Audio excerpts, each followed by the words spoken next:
बाप रे बाप, खाली बॉस के देखे खातिर इतना नजारा भाई। बाप रे बाप, पावर अब कहाँ से शुरू होला तुम्हें लोग बताइए भाई।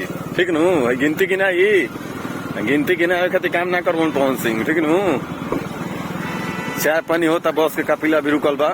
ठीक नु, तार लोग का अब हम बताएंगे, देखते बड़ा मुंह से का बड़ाई करी। ठीक नु, पवन सिंह हमें पवन सिंह, ना केहू आगे ना केहू पीछे, पावर है शुरू है खत्म है भाई। धन्यवाद। आगा तक जैसे जन सैलाब आगे भे भाई, हमनी के बानी जा भी धनबाद 4 लाइन पे बानी जा। देख लो काफिला बॉस के, हमनी के पता चला कि बॉस आए वाला बड़ा भाई। हमनी के कैसे सुतल जी घर, ठंडा रहो चाहे बरसात रहो। कम से कम 40 से 50 गाड़ी है और धनबाद की ओर पार्टर पवन सिंह निकल चुके हैं। पवन सिंह का काफिला चल रहा तो जानबे कर लो, लोग केहू ना आगे ना केहू पीछे, जानते बड़ा।